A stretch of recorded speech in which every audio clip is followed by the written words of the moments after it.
வணக்கம் மக்களே, நீங்கள் கண்டிப்பாக இதை மிஸ் பண்ணிடுவீங்க. நான் பாஸ்ட்லேருந்து உங்கள்கிட்ட பேசிக்கிட்டு இருக்கேன்னு. ஏன் அப்படின்னா சந்திராயன் 3 போச்சா இல்லையாங்கிறது மிகப்பெரிய டிபேட்டாக இப்போ போய்கிட்டு இருக்கோம்.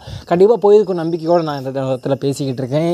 ஏன் அப்படின்னா சந்திராயன் 3 ஏன் ரொம்ப ரொம்ப முக்கியமான விஷயம் அப்படிங்கிறத தெரிஞ்சுக்கணுன்னா இஸ்ரோனா யாரும் நமக்கு தெரிஞ்சுக்கணும். இஸ்ரோ அப்படிங்கிறது இந்தியாவோட ஸ்பேஸ் ரிசர்ச், அதாவது ஆகாயம் விண்வெளி ஆராய்ச்சி நிலையம்னு வச்சுக்கோங்களேன். விண்வெளியில் இல்லை, இந்தியாவுக்குள்ளே தான் இருக்குது. அதுதான் இந்தியாவோட விண்வெளி பகுதிகள், உலக விண்வெளி பகுதி, விண்வெளி ஆராய்ச்சியில் இந்தியாவோட மிகப்பெரிய பங்கு கொடுத்துக்கிட்டு இருக்குது இந்த இஸ்ரோ அமைப்பு தான். இது அரசாங்கத்தோட நிதி வாங்கி இயங்கக்கூடிய ஒரு அமைப்பு. இது குளோபலாக இன்றைக்கி ரொம்ப சக்ஸஸ்ஃபுல்லான விண்வெளி ஆராய்ச்சி மையங்களில் இதுவும் ஒரு முக்கியமான மையமாக கருதப்படுது. ஏன் அப்படின்னா இஸ்ரோ ஸ்டார்ட் பண்ணது எங்கே இருந்து அப்படின்னா ஒரு சைக்கிளில் மாட்டு வண்டியில் தான் அதோட ஃபஸ்ட்டு ராக்கெட்ஸ்லாம் எடுத்துகிட்டு வந்தாங்க. பட் இன்றைக்கி ரொம்ப சக்ஸஸ்ஃபுல்லான டாப் 3ன்னு சொல்லுவாங்க. டாப் 3ல் இஸ்ரோ இருக்குது. அதுவும் ரொம்ப ரொம்ப மைன்யூட்டான, அதாவது ரொம்ப மினிமமான அமௌண்ட்டில் மேக்ஸிமமான சக்ஸஸை பார்க்கறதுல இஸ்ரோவுக்கு ஒரு மிகப்பெரிய பங்கு இருக்குது.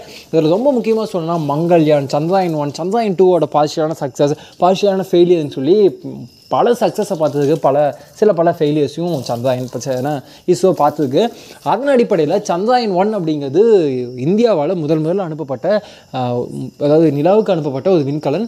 அதோட வெற்றிங்கிறது மிகப்பெரிய வெற்றி. அதே மாதிரி அதுக்கடுத்து மங்கள்யானுங்கிறது செவ்வாய் கிரகத்துக்கு இந்தியாவால் அனுப்பப்பட்ட ஒரு விண்கலன். அதுவும் சூப்பரான வெற்றி. அதுக்கு அடுத்ததாக சந்திராயன் 2 அப்படிங்கிறது பல நாட்கள், அதாவது பல வருடங்கள் முயற்சி செய்து அனுப்பப்பட்ட, வெற்றிகரமாக அனுப்பிட்டாங்க. அது கிட்டத்தட்ட பார்ஷியலாக சக்ஸஸும் ஆகிடுச்சு. ஆனால் அதில் ஒரு சின்ன ட்ராபேக் வச்சு, அதில் என்னன்னா சந்திராயன் 2ல் 2 கட்டம் வந்துச்சு. ஒரு கட்டம் அதில் 2 பகுதிகள் இருந்துச்சு. ஒன்று அந்த நிலவை சுற்றிக்கிட்டே இருக்கும், இன்னொன்று அது ஆல்பிட்டான்னு சொல்லுவாங்க.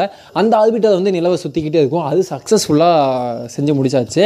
ஆனால் சந்திராயன் 2ல் இன்னொரு 2வது பகுதி இருக்குது. அது என்னன்னு கேட்டிங்க அப்படின்னா அந்த சுற்றிக்கிட்டு இருக்கக்கூடிய ஒரு பகுதியிலேருந்து ஒரு பாகம் அப்படியே கலண்டு அது நிலத்தில் போய் லேண்ட் ஆகணும். அந்த விஷயத்தை வெற்றிகரமாக செஞ்சுருந்தோம்னா 100% சக்ஸஸ். பட் அது நடக்கலை. கடைசி ஒரு 1.5-2 கிலோமீட்டருக்கு அந்த தருணத்தில் we lost a signal. Yes, இவ்வளோ தூரத்தில் இருக்கக்கூடிய ஒரு 3 கிட்ட நாம் கிட்ட போயிட்டோம், ரொம்ப ரொம்ப கிட்ட போயிட்டோம். வெறும் 2 கிலோமீட்டர் நமக்கு மிகப்பெரிய இடைவெளியை மீண்டும் ஏற்படுச்சு. ஆல்மோஸ்ட் சில ஆண்டுகள் கடந்து போயிடுச்சு. அந்த 2 கிலோமீட்டரை பிடிக்கிறதுக்காக மீண்டும் நம்ம இஸ்ரோ களமிறங்கியிருக்காங்க. அதுதான் சந்திராயன் 3. அது மீண்டும் 3க்கு போக போகுது. அங்கே நம்ம போய் வெற்றி கொடிய நிலைநாட்ட தான் போதுங்கிறதுல நமக்கு எந்தவித சந்தேகமும் இல்லை. ஏன்னா நம்மளோட ஆராய்ச்சியாளர்கள் மீது நமக்கு மிகப்பெரிய நம்பிக்கை இருக்குது. சயின்ஸ் அப்படிங்கிறது நம்ம தோக்க நமக்கு கற்றுக்கிட்டே இருக்கும். சயின்ஸ் மட்டும் இல்லை, நம்ம வாழ்க்கையை அப்படி தான். ஸோ நான் வாழ்க்கையை பற்றி இப்போ நான் பேச அளவுக்கு எனக்கு வயசும் ஆகலை. பட் இருந்தாலும் நான் பேசுவேன். ஏன் அப்படின்னா நான் உங்கள் அன்புக்குரிய நண்பன் அஜய் நண்பன். கண்டிப்பாக சந்திராயன் 3 கண்டிப்பாக 3ல் போய் லேண்ட் ஆகிடும். அது மிகப்பெரிய வெற்றியாக அமையணுங்கிறத ஒரு மிகப்பெரிய சந்தோஷத்தோடு காத்துக்கிட்டு இருக்கேன்.